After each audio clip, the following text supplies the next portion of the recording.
News Day continues here on One News Now. I'm Riza Diaz. North Korea has launched a ballistic missile into waters off its east coast. Now, this comes after South Korea and the United States staged their first joint drills in more than 4 years. Seoul's Joint Chiefs of Staff said that the North Korea fired an unidentified ballistic missile into the East Sea or the Sea of Japan. The Japanese Coast Guard reports that possible ballistic missile had been launched from North Korea. Pyongyang has long protested against South Korea and U.S. joint military exercises, calling these as rehearsals for invasion. Meanwhile, everything is set for the inauguration of incoming President Bongbong Marcos and Vice President Sara Duterte by the end of the month. Faith Del Mundo with the details. It's all systems go for the inauguration of Vice President-elect Sara Duterte in Davao City this June 19. The Davao City Police says there will be full security coverage for the event. Continuous yung planning and coordinating conference sa lahat ng security cluster na magpo-provide ng security coverage. And Davao City Police Office will be preparing around 2,000 security personnel that will provide full coverage on that day. Amid the recent bombings in Mindanao, they have beefed up security and activated the defense system in the city. Checkpoints in Davao City were also installed. Lahat ng mga passengers at saka vehicles subjected for inspection, and then we have even recommended na yung mga lalabas, isang sakayan lang doon lang sa Davao City Overland Terminal para ma-prevent natin na hindi no similar incident would happen like what happened in Central Mindanao. Around 2,000 police personnel will be deployed a day before the inauguration. Attendees are also reminded not to bring backpacks, jackets, and any sharp objects. Aside from the inauguration, a Thanksgiving event will also be held on the same day. Celebrities and performers will grace the event, including Andrew E., Bayani Agbayani, Sanya Lopez, Arce Munoz, and many others. Anyone who will enter the venue will undergo strict security training. However, presenting a COVID-19 test result is not required. For the inauguration of President-elect Bongbong Marcos, the National Museum will be closed starting Monday until July 4 to prepare for the oath-taking. Security measures are also in place. Definitely, we will initiate yung mga traffic control and management po natin. Busy streets po kung saan po nandoon yung National Museum ay naasahan po natin na maaaring magkaroon po ng mga traffic rerouting doon sa mga ibang pangunahing kalsada dyan. They are also appealing to protesters not to cause any disorder during the inauguration. Pakiusap nga po namin, sana po ay kung ano yung inilatag nating seguridad, sana hayaan po nila na mag-proceed at umusad yung inaasahan nga po nating inauguration. According to Marcos Jr. spokesperson Attorney Vic Rodriguez, they will follow tradition where the Chief Justice will administer the oath-taking of the President-elect. The Supreme Court is still waiting the formal requests on the matter. For News 5, Faith Del Mundo, we are One News. Senators who are likely to be included in the minority bloc are looking to beef up their ranks ahead of the opening of the 19th Congress.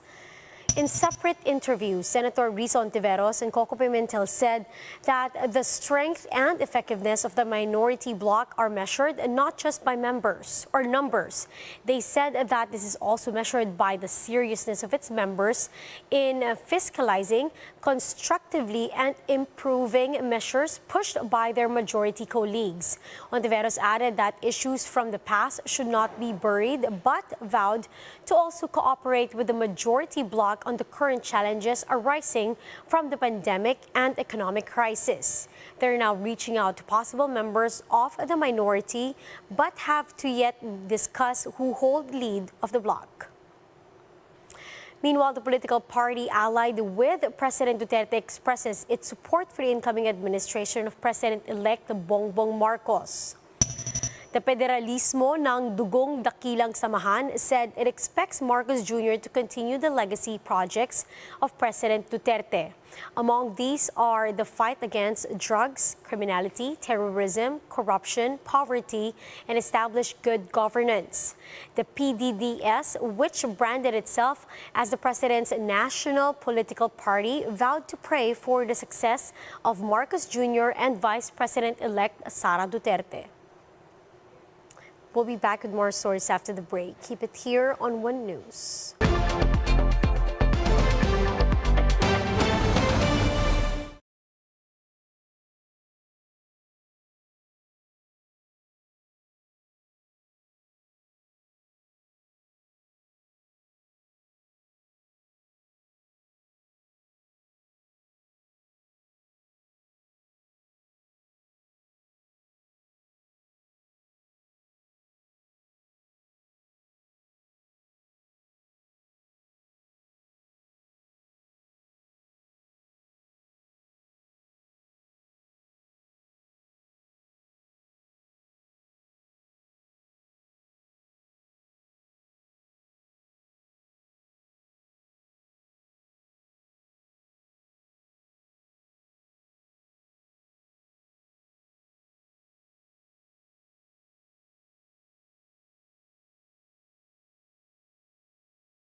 You're still watching One News Now. I'm Riza Diaz.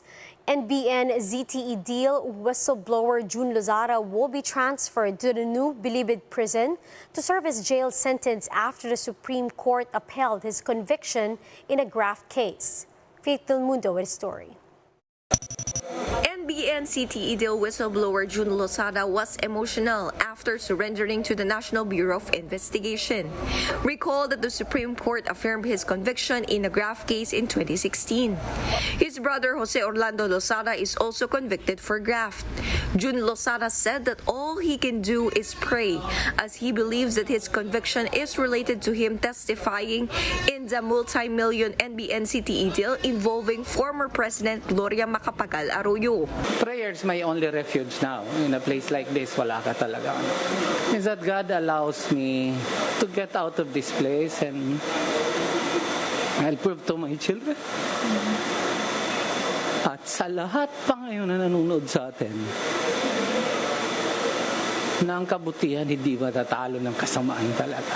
Yeah, they might win a few battles like this. Hindi pa naman tapos buhay ko eh. Despite this, Losada said that he does not regret his decision to become a whistleblower. My enemies might have succeeded in... Now they're sending me to prison. I'm in prison now, no? So... But they will never succeed na pagsisihin nila ako na pumanig ako sa katotohanan at sa taong bayan. However, his children can't accept the fact that he will be imprisoned for standing up for the truth. Sabi nga niya na ayaw niya na maniwala sa kabutihan. Kasi lagi raw lugi ang gumagawa na mabuti sa bayan natin. So I was doing my best to convince my son otherwise, no? That no, goodness is the right path. Ganyan, no? Lagi kang talo, lagi tayong talo.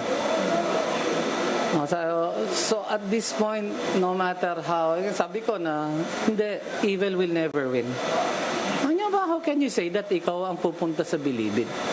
Losada and his brother are sentenced to a maximum of 10 years in jail in a case stemmed from the awarding of over 6 hectares of public land to Orlando under a program of state-owned Philippine Forest Corporation.